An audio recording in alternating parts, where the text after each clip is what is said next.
Merry Christmas, my dear brothers and sisters. As we continue our celebration of the mystery of the Incarnation of God, this Sunday, which is the Sunday after Christmas, we celebrate the feast of the Holy Family of Jesus, Mary, and Joseph.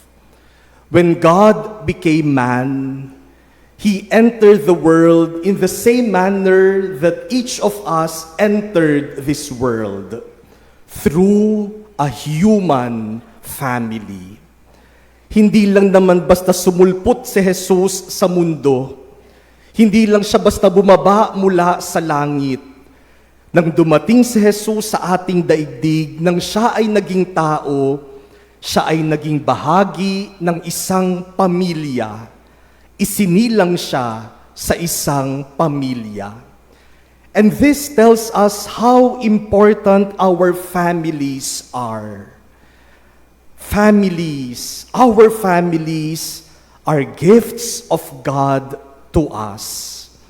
And so today, as we celebrate the Feast of the Holy Family, as we celebrate this Eucharist, let us also thank God for the gift of our family.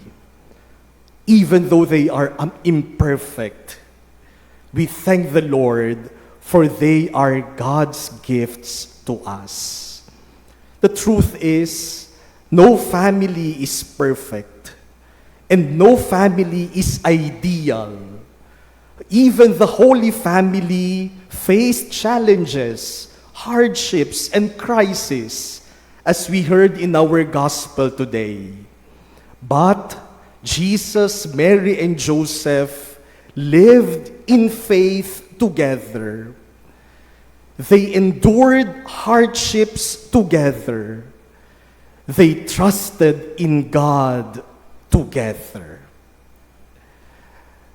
As we celebrate the Feast of the Holy Family, this Sunday, the Church also marks the local closing of the Jubilee Year of Hope in dioceses and in churches, especially in Jubilee churches.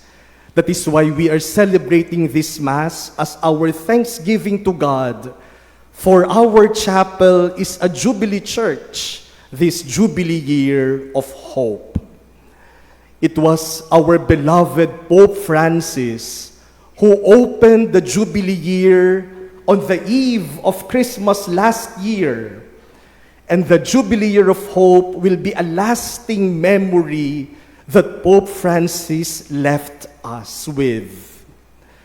And on January 6, the solemnity of the Epiphany of the Lord, Pope Leo will close the Jubilee door of St. Peter's Basilica at the Vatican to formally close the Jubilee Year of Hope in the whole universal church. So ngayong linggo pong ito, mga dioceses, mga simbahan, mga Jubilee Church ang nagkakaroon ng local closing. And Pope Leo on January 6 will close it officially for the whole church. And it is a blessing that we are having this local closing of the Jubilee year as we celebrate the Feast of the Holy Family. This is a very good reminder that the family is the first place where hope is lived, where hope is experienced, and where hope is renewed. Sa pamilya, unang natututunan ang pag-asa. Sa pamilya, una nating nararanasan ang pag-asa. You know, my dear brothers and sisters, for many of us, life has become too complicated. Life has become difficult and hard. Life has become too stressful and toxic.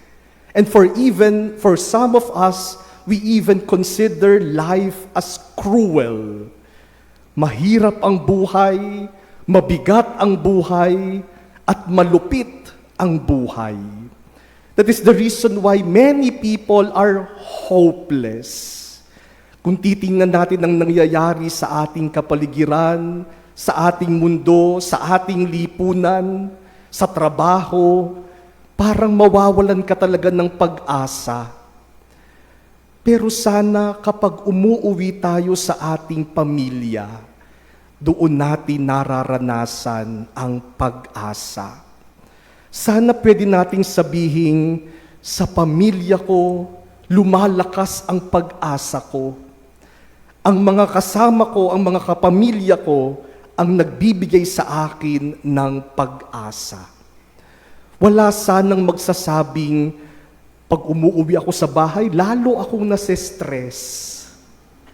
Kapag umuwi ako sa bahay, lalong bumibigat ang buhay ko. Kapag umuwi ako sa bahay, lalo akong nadi-discourage. Kapag umuwi ako sa bahay, lalo akong nawawalan ng pag-asa.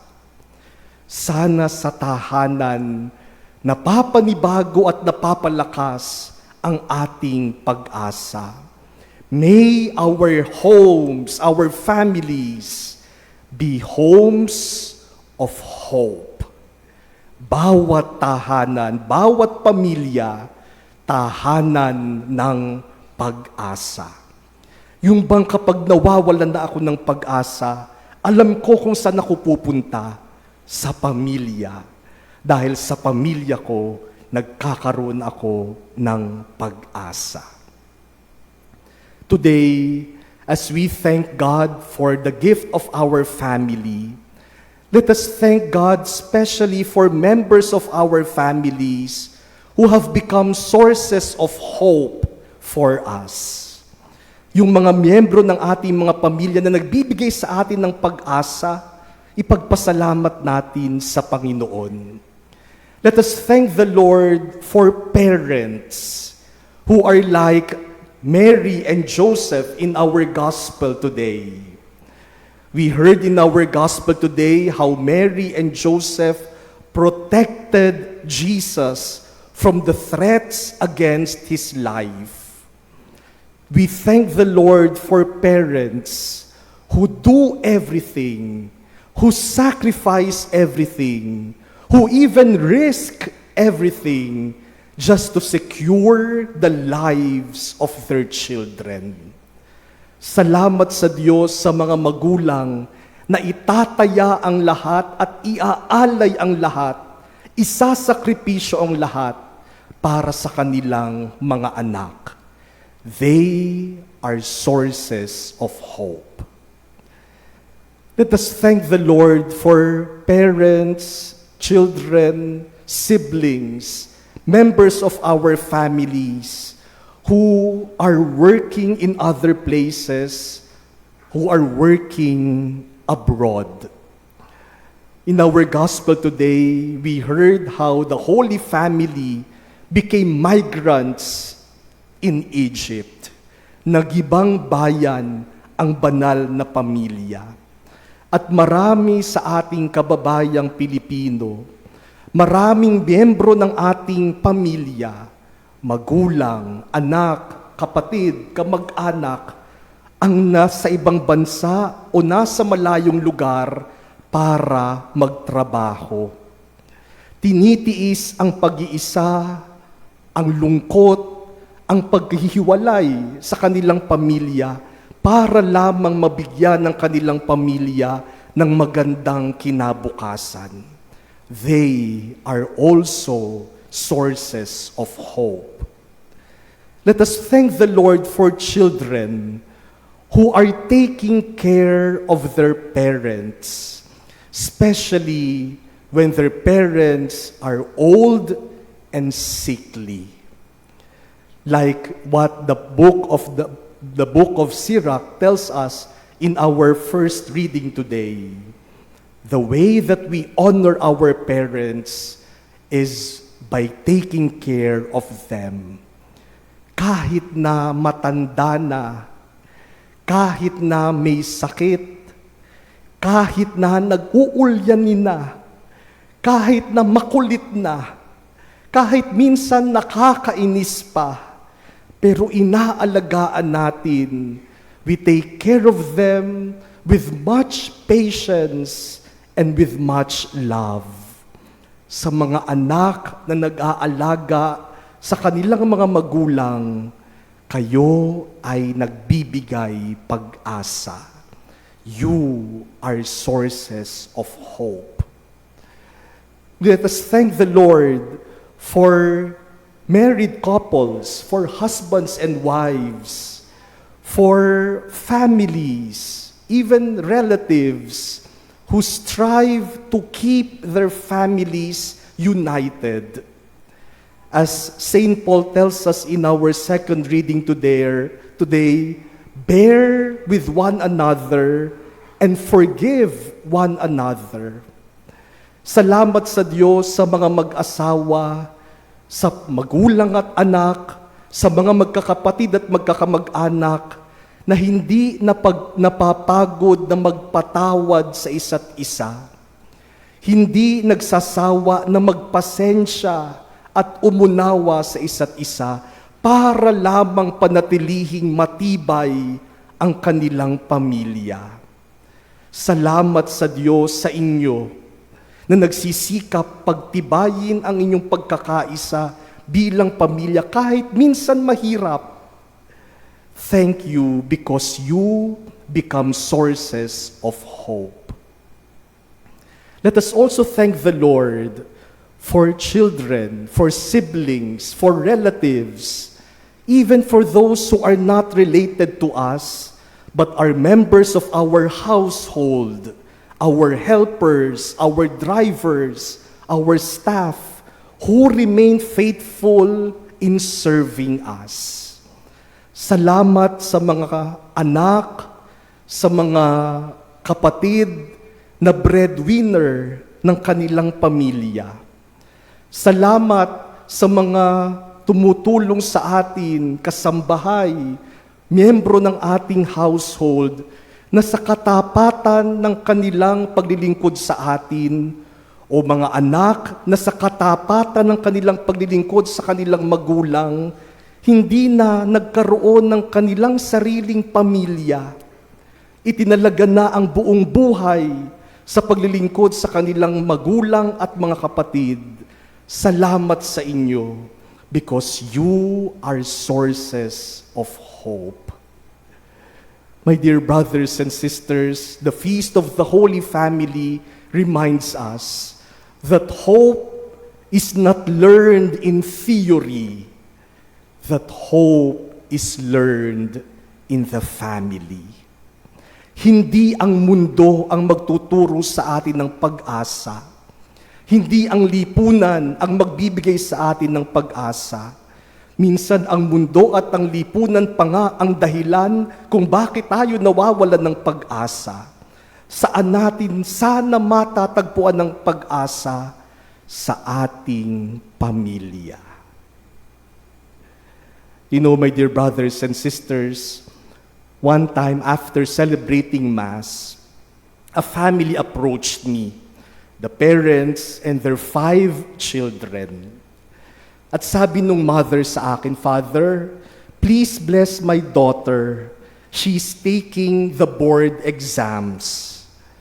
Nung marinig ko yun, alam niyo po, ako pag may nagpapabless at sasabihin para sa board exam, o ang intention ay healing, o minsan nung nasa Manila Cathedral pa ako, dahil po maraming mga colleges at universities sa Intramuros, minsan may mga varsity players, kapag may laban sila sa NCAA o sa UAAP, yung buong varsity team magsisimba at magpapabless.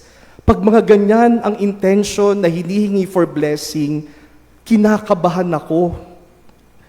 Kasi iniisip ko, paano kapag yung binless ko, hindi makapasa sa board exam? O kapag yung binless ko, hindi gumaling. O kapag yung varsity team, hindi manalo. Baka sabihin nila, malas yung paring nag-bless sa akin. Kaya, nung sabihin pa nung nanay sa akin, sabi niya, Father, you know, this will be her third take. 2 beses na pong bumagsak. Ayaw na nga pong mag-exam. Pero we encouraged her as a family. We supported her as a family. Nung marinig ko yun, lalo akong kinabahan. Baka pag hindi uli pumasa sa akin na isisi. And so I said, okay, so let us pray. So I laid my hands over their daughter, and as I did that, I was surprised that every member of the family also raised their hand over their daughter or their sister. Lahat kami nakaganon. And I felt the power of the moment. I felt the power of prayer, of the prayer of the family, and the support and encouragement they are giving to the member of their family. After a few months, they met me again, giving me the good news that she passed. Sabi nila sa akin, Father, salamat sa prayers mo. Sabi ko, naku, hindi po. Salamat sa Diyos sa prayers ninyo bilang pamilya at sa suporta ninyo bilang isang pamilya para sa Kanya. My dear brothers and sisters, as the Jubilee year of hope comes to a close, may Jesus, Mary, and Joseph bless our families and make them true homes of hope for the world. Holy Gospel.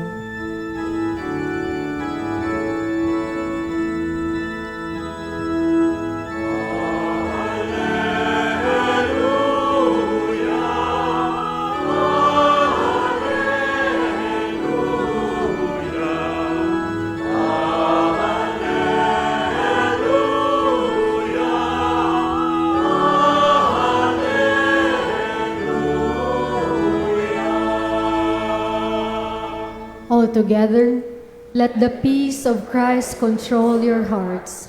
Let the word of Christ dwell in you richly.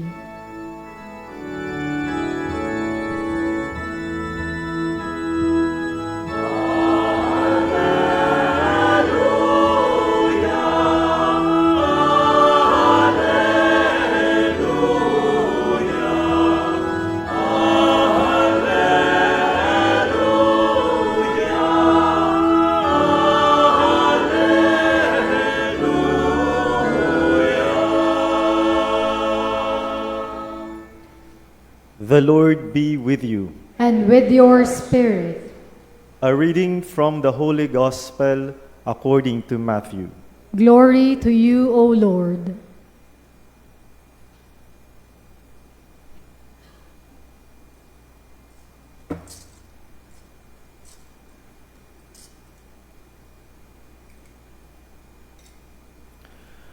When the Magi had departed, behold, the angel of the Lord appeared to Joseph in a dream and said, Rise, take the child and his mother, flee to Egypt, and stay there until I tell you. Herod is going to search for the child to destroy him. Joseph rose and took the child and his mother by night and departed for Egypt. He stayed there until the death of Herod, that what the Lord had said through the prophet might be fulfilled. Out of Egypt I called my son. When Herod had died, behold, the angel of the Lord appeared in a dream to Joseph in Egypt and said, Rise, take the child and his mother, and go to the land of Israel, for those who sought the child's life are dead. He rose, took the child and his mother, and went to the land of Israel. But when he heard that Archelaus was ruling over Judea in place of his father Herod, he was afraid to go back there. And because he had been warned in a dream, he departed for the region of Galilee. He went and dwelt in a town called Nazareth, so that what had been spoken through the prophets might be fulfilled. He shall be called a Nazarene.